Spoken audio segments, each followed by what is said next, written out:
Hi കൂട്ടുകാരെ, പുതിയൊരു വീഡിയോയിലേക്ക് എല്ലാവർക്കും സ്വാഗതം. അങ്ങനെ അലീന രോഹിത്തിൽ നിന്നും മരിയിൽ നിന്നും രക്ഷപ്പെടാൻ വേണ്ടി സ്വയം കത്രിക കൊണ്ട് കുത്തി മുറിവേൽപ്പിക്കുകയാണ് കേട്ടോ. തനിക്ക് യാതൊരു രക്ഷയില്ലെന്ന് കാണുമ്പോൾ അത് ചെയ്യാണ് അലീന. എന്നാൽ രേവതിയാണെങ്കിലും ഒരുപാട് തവണ രേവതിക്കുട്ടിയെ അലീനയ്ക്ക് വിളിച്ചിട്ട് കിട്ടുന്നില്ല. അപ്പോൾ ഇതേ സമയം മനുവിനോട് പറയുകയാണ് ഇങ്ങനെ രോഹിത്തിൻ്റെ റൂമിലോട്ട് ലൈം ജ്യൂസുമായി ചേച്ചി പോയിരുന്നെന്ന് പറയാനിട്ട്. ആ സമയം രോഹിത്ത് അവിടെ ഇല്ലല്ലോ, രോഹിത്ത് കോളേജിലോട്ടല്ലേ പോയത്, അല്ല അവൻ തിരികെ റൂമിലോട്ട് പോയിട്ടുണ്ട് എന്ന് പറയാനിട്ട്. ഇത് കേൾക്കുന്ന മനു, അതെന്താ നീ അങ്ങനെ പറയാനേ രോഹിത്തിനെ കുറിച്ച് എന്ന് പറയുമ്പോൾ രോഹിത്തിൽ നിന്നും മോശം അനുഭവം പണ്ട് ചേച്ചിക്ക് ഉണ്ടായിട്ടുണ്ട് എന്ന് സത്യം വെളിപ്പെടുത്താണ് കേട്ടോ. ഇതങ്ങ് കേൾക്കുന്നതിനോട് കൂടിയിട്ട് മനുവിനാകെ ടെൻഷനാവാണ്. ഇതേ സമയം മനുവിനോട് രേവതിക്കുട്ടി എല്ലാ കാര്യങ്ങളും പറയാണ്, രോഹിത്തിൻ്റെ അലീനയോടുള്ള പെരുമാറ്റങ്ങളൊക്കെ പറയണം കേട്ടോ. അങ്ങനെ രോഹിത്ത് ചെയ്തതൊക്കെ അറിയുമ്പോൾ മനുവിന് സമാധാനമില്ലാണ്ട് ഒരുപാട് തവണ മുത്തശ്ശിയുടെ ഫോണിലോട്ട് വിളിച്ച് നോക്കണം കേട്ടോ. അപ്പോൾ മുത്തശ്ശിയാണെങ്കിൽ ഈ സമയം ഉറങ്ങായിരിക്കും, പക്ഷേ ഫോൺ ഒരുപാട് തവണ അടിക്കുന്നത് കൊണ്ട് തന്നെ മുത്തശ്ശി ഉറക്കത്തിൽ നിന്ന് എണീക്കുകയാണ്. എന്നാൽ ഈ സമയം മുത്തശ്ശി കിടപ്പിലാണല്ലോ, അതുകൊണ്ട് തന്നെ മുത്തശ്ശിക്ക് ഫോണ് മുത്തശ്ശിയുടെ കൈ എത്തുന്ന ദൂരത്താവില്ല കേട്ടോ. അപ്പോൾ മുത്തശ്ശി ഒരുപാട് തവണ ഇങ്ങനെ വിളിച്ച് നോക്കുന്നുണ്ട്, മോളെ അലീനക്കുട്ടി നീ എവിടെയാണ് പോയത്, നീ എവിടെ, അലീന എവിടെ എന്നൊക്കെ ഇങ്ങനെ പറഞ്ഞിട്ട് ഉറക്കെ മുത്തശ്ശി ഇങ്ങനെ അലീനയെ വിളിച്ച് നോക്കുന്നുണ്ട് കേട്ടോ. പക്ഷേ ആ വിളിക്ക് ഉത്തരം നൽകുന്നില്ല കേട്ടോ. എന്നാൽ മനു ആണെങ്കിൽ ഇപ്പുറത്ത് ഒരുപാട് തവണ വിളിച്ചിട്ട് മുത്തശ്ശിയും ഫോൺ എടുക്കുന്നില്ല. അലീനക്കാണെങ്കിൽ ഇങ്ങനെ രോഹിത്തിൽ നിന്നുണ്ടായെങ്കിൽ അത് താൻ പേടിക്കേണ്ടിയിരിക്കുന്നുവെന്ന് മനസ്സിലാക്കിയ മനു അലീനയുടെ അടുത്തോട്ട് ഓടി വരികയാണ് കേട്ടോ. ഇതേ സമയം മുത്തശ്ശിയാണെങ്കിൽ അലീനയെ വിളിച്ചുകൊണ്ടിരിക്കുകയാണ്. ഒരുപാട് തവണ വിളിക്കുന്നുണ്ട്.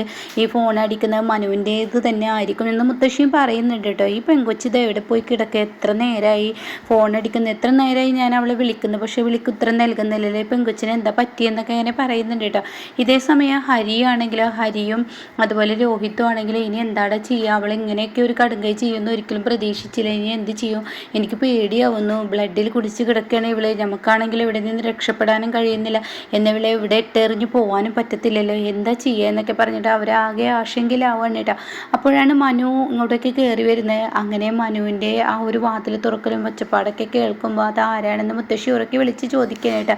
അപ്പോൾ ഉടൻ തന്നെ ഞാനാണ് മനു എന്ന് പറയാനായിട്ടാ. അപ്പോൾ ഉടൻ തന്നെ മുത്തശ്ശി അലീനയെ കണ്ടോ, ഒത്തിരി നേരമായിടാ ഞാൻ അവളെ വിളിക്കുന്നു, അവളെ വിളിക്കുത്തരം നൽകുന്നില്ല, എവിടെ പോയി കിടക്കുന്ന കൊച്ചു അറിയില്ലല്ലോ, എനിക്കാച്ചെങ്കിൽ ഈ കട്ടിലിൽ നിന്ന് എണീക്കാനും കഴിയുന്നില്ല, ഒരുപാട് നേരമായി എൻ്റെ ഫോൺ റിങ് ചെയ്യുന്നത്. അപ്പോൾ അത് കേട്ടോടെ തന്നെ മനു പറയാണ്, ഞാനാണ് മുത്തശ്ശി വിളിച്ചത്, അലീന എവിടെയെന്ന് ചോദിക്കുമ്പോൾ അലീന എനിക്കറിയത്തില്ല, ആ കൊച്ചു എവിടെ പോയാണാവോ എന്ന് പറയട്ടോ. എന്നാൽ മുത്തശ്ശി ഞാൻ ഇവിടെയൊക്കെ ഒന്ന് മൊത്തത്തിൽ നോക്കട്ടെ എന്നും പറഞ്ഞിട്ട് പെട്ടെന്ന് അലീനയെ നോക്കാൻ വേണ്ടി മുകളിലോട്ട് കയറി ചെല്ലണം കേട്ടോ. അപ്പോൾ ഈ സമയം രോഹിത്തിൻ്റെ റൂമിലൊന്ന് തട്ടി നോക്കുകയാണ്. അവരാണെങ്കിൽ കഥക് തട്ടുമ്പോൾ അവർക്ക് പേടിയാവുന്നുണ്ട്, എങ്കിലും കൂടി തനിക്ക് തുറക്കാതിരിക്കാൻ പറ്റത്തില്ലല്ലോ, അതുകൊണ്ട് തന്നെ അവർ ആ ഡോറ് തുറക്കുകയാണ് കേട്ടോ. ആ ഡോറ് തുറക്കുന്നതിനോട് കൂടിയിട്ട് രോഹിത്ത് ഇങ്ങനെ ഞെട്ടിപ്പോവാണ്. രോഹിത്തും ഹരിയും പേടിച്ച് പോവാണ്. കാരണം ഇവിടെ ഈ പറയുന്ന മനുവിനെ കാണുമ്പോൾ പിറകിൽ കിടക്കുന്നത് അലീനയാണ്, രക്തത്തിൽ കുളിച്ച് കിടക്കുന്ന അലീനയെ കാണുമ്പോൾ എന്തായാലും അത് പ്രശ്നമാവുമെന്ന് മനസ്സിലാക്കാനായിട്ട് അങ്ങനെ ഇവന്മാരോട് ചോദിക്കുകയാണ്, എടാ അലീന എവിടെയെന്ന് ചോദിക്കുമ്പോൾ ഇവന്മാർ പതുക്കെ ഇങ്ങനെ ബാക്കിലോട്ട് തിരിഞ്ഞു നോക്കുന്നുണ്ട് കേട്ടോ. അതങ്ങ് കാണുന്നതിനോട് കൂടിയിട്ട് മനു ഞെട്ടിപ്പോവാണ്. അലീന ഇങ്ങനെ ബ്ലഡിൽ കുളിച്ച് കിടക്കുന്ന അലീനയെ കാണുമ്പോൾ ഇവന്മാരോട് ദേഷ്യപ്പെടുന്നത്, എന്താണ് നീ അലീനയെ കാട്ടിയെന്ന് പറഞ്ഞിട്ട് രോഹിത്തിനെ ഹരിയെയും കണക്കിന് കൊടുക്കുന്നുണ്ട് കേട്ടോ. എന്തിനാടാ നീ അവളെ ഇങ്ങനെയൊക്കെ ഉപദ്രവിച്ചിരിക്കുന്നത്, എന്താടാ ഇവളോട് കാട്ടിയെന്നൊക്കെ പറഞ്ഞിട്ട് ഒരുപാട് ഇടിയൊക്കെ കൊടുക്കുന്നുണ്ട് കേട്ടോ. പിന്നീട് തൻ്റെ കൈകളിൽ കോരിയെടുത്ത് പെട്ടെന്ന് രോഹിത്ത് അലീനയും കൊണ്ട് ഹോസ്പിറ്റലിൽ പോവുകയാണ് കേട്ടോ. അപ്പോൾ ഹോസ്പിറ്റലുകാർ ചോദിക്കുന്നുണ്ട്, എന്താ വിഷയം, എന്താണിത് പ്രശ്നം, എന്തോ ഒരു മുറിവേറ്റതാണ്, എങ്ങനെയാണിത് സംഭവിച്ചതെന്ന് എനിക്കറിയത്തില്ല, ഞാൻ വീട്ടിൽ ചെല്ലുമ്പോൾ അങ്ങനെ കിടക്കുന്നതാണ് കണ്ട്. അപ്പോഴേക്കും ബാലചന്ദ്രനെ വിളിച്ച് വരുത്താണ് കേട്ടോ. അങ്ങനെ ബാലചന്ദ്രൻ എത്തുന്നുണ്ട്. അപ്പോൾ ഉടനെ ഹോസ്പിറ്റലുകാർ പറയണത് അങ്ങനെ ഇങ്ങനെയും വിടാൻ പറ്റത്തില്ല, ഇത് പോലീസിനെ അറിയിച്ചേ പറ്റുള്ളൂ എന്ന് പറയണം. അപ്പോൾ ബാലചന്ദ്രൻ പറയണത് പോലീസിനെ അറിയിച്ച വിഷയമാവില്ല, അപ്പോൾ എന്താ ചെയ്യുക എന്നവർ പറയുന്നുണ്ട് കേട്ടോ. അപ്പോൾ മനു പറയാണ്, ഈ മനുവിനോട് ചോദിക്കുകയാണ് സത്യത്തിൽ ഇത് എന്തൊക്കെയാണ് ഉണ്ടായതെന്ന് ചോദിക്കുന്നുണ്ട് കേട്ടോ. ആ സമയം കാര്യങ്ങളൊക്കെ വെട്ടി തുറന്ന് മനു പറയാണ്, ഇങ്ങനെ വീട്ടിലുണ്ട് എന്ന് എന്നോട് രേവതിക്കുട്ടിയാണ് പറഞ്ഞത്, രേവതിക്കുട്ടി പറഞ്ഞ നിർദ്ദേശപ്രകാരം രേവതിക്കുട്ടി വിളിക്കുന്നതിനിടയ്ക്ക് രോഹിത്തിന് ലൈം ജ്യൂസുമായി പോവാന്ന് പറഞ്ഞു, പിന്നീട് എൻ്റെ ചേച്ചിയെ എത്ര വിളിച്ചിട്ടും കിട്ടുന്നില്ല എന്ന് എന്നോട് രേവതിക്കുട്ടിയാണ് പറഞ്ഞത്, അത് പ്രകാരമാണ് ഞാൻ വീട്ടിൽ വന്ന് നോക്കിയത്, അപ്പോഴേ രോഹിത്തിൻ്റെ റൂമിൽ ഇങ്ങനെയൊക്കെയാണ് കണ്ടതെന്ന് പറയുമ്പോൾ എന്താണ് നീ പറയുന്നത്, എനിക്ക് ഒരിക്കലും വിശ്വസിക്കാൻ കഴിയുന്നില്ല എന്ന് ബാലചന്ദ്രൻ പറയുന്നുണ്ട് കേട്ടോ. അപ്പോൾ ഇങ്ങനെയൊക്കെയാണ് ഉണ്ടായതെന്ന് സത്യം വീണ്ടും വെളിപ്പെടുത്താണ്. അപ്പോൾ ഉടൻ തന്നെ ബാലചന്ദ്രൻ പറയണേ എന്തായാലും ഇനിയിപ്പോൾ എന്താ ചെയ്യുക. അപ്പോഴാണ് സിസ്റ്റർ വരുന്നത് കേട്ടോ. ഈ കുട്ടിയുടെ ബ്ലഡ് ഗ്രൂപ്പ് ഏതെന്ന് നിങ്ങൾക്കറിയുമോ എന്ന് ചോദിക്കുകയാണ്. അപ്പോൾ ഉടൻ തന്നെ ഇവർ രണ്ടുപേരും ഇല്ല ഞങ്ങൾക്കറിയില്ല എന്ന് പറയണേ. അങ്ങനെ വേണ്ട ചെക്കപ്പ് ഒക്കെ ചെയ്ത് ബ്ലഡ് ഗ്രൂപ്പ് ഏതെന്ന് മനസ്സിലാക്കുന്നു കേട്ടോ. അപ്പോൾ ഓ പോസിറ്റീവ് ആണെന്ന് പറയാണ്. അപ്പോൾ ഉടൻ തന്നെ ഓ പോസിറ്റീവുള്ള ബ്ലഡ് പെട്ടെന്ന് തയ്യാറാക്കി എടുക്കണമെന്ന് പറയണ്ട. ഇതേസമയം മനുവും ബാലചന്ദ്രനും ഇനിയിപ്പോൾ എന്താ ചെയ്യാന്നൊക്കെ ഇങ്ങനെ ആലോചിച്ച് നിൽക്കുകയാണ്. ആ ബ്ലഡ് ഗ്രൂപ്പ് നമ്മുടെ രണ്ടുപേരുടേതല്ല, അതിപ്പോൾ ആരുടേതാവും എന്നിങ്ങനെ ചിന്തിച്ച് നിൽക്കുമ്പോഴാണ് തൻ്റെ ഓർമ്മകളിൽ വരുന്നത് കേട്ടോ. നമ്മുടെ വൈജയന്തിയുടെ ബ്ലഡ് ഗ്രൂപ്പ് ആണല്ലോ അത് എന്ന് ബാലചന്ദ്രൻ പറയാണ്. പിന്നീട് വൈജയന്തിക്ക് വിളിക്കണം. എന്നിട്ട് വൈജയന്തിയോട് പറയണം ഇനി പെട്ടെന്ന് ഹോസ്പിറ്റലിൽ എത്തണം, അതെന്താ അവിടെ എന്ന് ബാലചന്ദ്ര എന്ന് ചോദിക്കുന്നുണ്ട്. അപ്പോൾ ഉടനെ ഇവിടെ അലീനക്ക് സുഖമില്ലാതെ ഹോസ്പിറ്റലിൽ കിടപ്പുണ്ട്, അവൾ കുറച്ച് ക്രിട്ടിക്കലാണ്, അതിനെന്തിനാ ഞാൻ അങ്ങോട്ടേക്ക് വരുന്നത്, നിൻ്റെ ബ്ലഡ് അവൾക്ക് ആവശ്യമാണ്.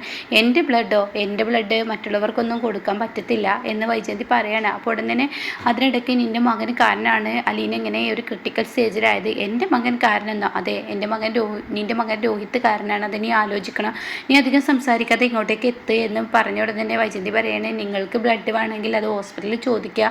അപ്പോൾ അത് കേട്ടോടെ തന്നെ ബാലേന്ദ്രൻ പറയുകയാണ് ഹോസ്പിറ്റലിൽ ഇല്ലാത്തത് കൊണ്ടാണ് നിന്നെ ഞങ്ങൾ സഹായം തേടിയത്. പിന്നെ മനുവിൻ്റെ ബ്ലഡ് അതാണ്, പക്ഷെ പറഞ്ഞിട്ട് കാര്യമില്ല, അവൻ കഴിഞ്ഞ ആഴ്ച ഒരാൾക്ക് ബ്ലഡ് കൊടുത്തത് കൊണ്ട് തന്നെ ഇവനിപ്പോൾ കൊടുക്കാൻ കഴിയില്ല, അതുകൊണ്ട് നീ കൂടുതൽ സംസാരിക്കാതെ ഇങ്ങോട്ടേക്ക് എത്താൻ നോക്ക് എന്നിങ്ങനെ ബാലചന്ദ്രൻ പറയുമ്പോൾ പിന്നീട് ഒന്നും നോക്കില്ല, വൈജയന്തി വരികയാണ് കേട്ടോ. അങ്ങനെ പിന്നീട് ഹോസ്പിറ്റലിൽ പോലീസിനെ വരെ അറിയിച്ചിട്ടുണ്ടാവും. അപ്പോഴേക്കും പോലീസുകാർ അവിടെ എത്തണം. അങ്ങനെ പോലീസുകാർ എന്താ കാര്യം എന്നൊക്കെ ചോദിക്കുന്നുണ്ട്. ആ സമയം എന്താണ് സംഭവിച്ചതെന്ന് അറിയില്ല, അത് കറക്റ്റായിട്ട് എനിക്ക് അറിയില്ല എന്നൊക്കെ പറയണം. അപ്പോഴേക്കും നേഴ്സിനോട് പറയണേ ഞങ്ങൾക്ക് ഇവിടെ കാണണം, അല്ലെ കാണണം, മൊഴിയെടുക്കണം എന്നൊക്കെ പറയുമ്പോൾ ബോധം വന്നിട്ടില്ല എന്നുള്ള ആ ഒരു ഇത് പറയുമ്പോൾ അവർ പിന്നീട് വരാമെന്ന് പറഞ്ഞിട്ട് അവർ പോകുന്നുണ്ട് കേട്ടോ. അപ്പോഴേക്കും വൈജയന്തി അവിടെ എത്തുകയാണ്. അങ്ങനെ വൈജയന്തി എന്താ പ്രശ്നമെന്ന് ചോദിക്കുന്നുണ്ട്. അപ്പോൾ തന്നെ നിൻ്റെ മകൻ കാരണം ഇങ്ങനെയൊക്കെയാണ് ഉണ്ടായതെന്ന് പറയണേ. എന്തായാലും തൽക്കാലം ഇനി അവൾക്ക് ബ്ലഡ് കൊടുക്കുകയെന്ന് പറയണേ. അങ്ങനെ ബ്ലഡ് കൊടുക്കാൻ വേണ്ടി അലീനയുടെ റൂമിലോട്ട് കയറുമ്പോൾ പെട്ടെന്ന് വൈജയന്തിക്ക് തൻ്റെ മകളാണെന്നല്ല ആ ഒരു തോന്നലുണ്ടല്ലോ, എവിടേക്കോ എന്തൊക്കെയോ ഒരു ഫീലിംഗ് തനിക്ക് തോന്നണം കേട്ടോ. തൻ്റെ ഉപബോധ മനസ്സിൽ നിന്നും ആരോ തന്നെ തട്ടി ഉണർത്തുന്നത് പോലെ തൻ്റെ മകൾ തൻ്റെ മുന്നിൽ കിടക്കുന്നത് പോലെയുള്ള ആ ഒരു തോന്നൽ അലീനയെ കാണുമ്പോൾ തോന്നണം കേട്ടോ. പിന്നീട് എന്തോ വൈജയന്തി വല്ലാതെ ചെക്കായി പോവാണ്. അങ്ങനെ നേഴ്സ് വന്ന് വിളിക്കുന്നു. വൈജയന്തി അലീനയ്ക്ക് ബ്ലഡ് കൊടുക്കുന്ന ആ രംഗാണ് കേട്ടോ. ഇതേ സമയം ബാലചന്ദ്രൻ പറയാണ് എൻ്റെ മകനെ ഇങ്ങനെ നാശാക്കുന്നത് ഈ ഹരി എന്ന് പറയുന്നവനാണ്, അവൻ്റെ കൂട്ടുകാരനമാണ് അവനിങ്ങനെ നാശാവുന്നത് എന്നൊക്കെ ഇങ്ങനെ പറയുന്നുണ്ട് കേട്ടോ. അപ്പോൾ മനു ഒന്നും തന്നെ മിണ്ടുന്നില്ല. അപ്പം മനുവിനോട് പറയണം എന്തായാലും രേവതിക്കുട്ടിയോട് വിളിച്ച് വിവരം പറഞ്ഞേക്ക് എന്ന് ബാലചന്ദ്രൻ പറയുന്നുണ്ട്. അങ്ങനെ മനു പെട്ടെന്ന് രേവതിക്ക് വിളിക്കുകയാണ്. അങ്ങനെ രേവതിയോട് എല്ലാ വിവരങ്ങളും പറയണേ. എൻ്റെ ചേച്ചിക്ക് എന്താ സംഭവിച്ചത്, എൻ്റെ ചേച്ചി എനിക്കിപ്പോൾ കാണണം, എനിക്ക് അധികം നേരം ഇവിടെ നിൽക്കാൻ പറ്റത്തില്ല എന്നൊക്കെ രേവതിക്കുട്ടി പറയുമ്പോൾ ഉടനെ തന്നെ ഇപ്പോൾ വരണ്ട, എൻ്റെ ചേച്ചീനെ എനിക്ക് കാണാൻ പറ്റില്ല, അതൊന്നും പറ്റത്തില്ല, എനിക്ക് എൻ്റെ ചേച്ചിയെ കാണണം, എൻ്റെ ചേച്ചിക്ക് ഈ അവസ്ഥ എങ്ങനെ വന്നു എന്നൊക്കെ ചോദിച്ച് രേവതിക്കുട്ടി വളരെ സങ്കടത്തോടു കൂടി തൻ്റെ അങ്കിളിനോട് ആൻറ്റിയോട് ചോദിക്കാൻ വേണ്ടി അവരുടെ മുന്നിലോട്ട് ഓടി ചെല്ലണം കേട്ടോ. അപ്പോൾ ഇതിൻ്റെ ബാക്കി റിവ്യൂ കേൾക്കാൻ താല്പര്യമുള്ളവർ ആദ്യമായിട്ടാണ് ചാനൽ വരുന്നതെങ്കിൽ ചാനൽ ഒന്ന് സബ്സ്ക്രൈബ് ചെയ്ത് സപ്പോർട്ട് ചെയ്യണേ. അപ്പോൾ എന്തായാലും ഇനി അലീനയ്ക്ക് ബ്ലഡ് കൊടുക്കുന്ന വൈജയന്തി തന്നെയാണ്, സ്വന്തം മകളാണെന്ന് തിരിച്ചറിയാതെ വൈജയന്തി ആ ബ്ലഡ് കൊടുക്കുമ്പോൾ ഇനി സംഭവിക്കാൻ പോകുന്നത് അതിലും അപ്പുറമാണ് കേട്ടോ.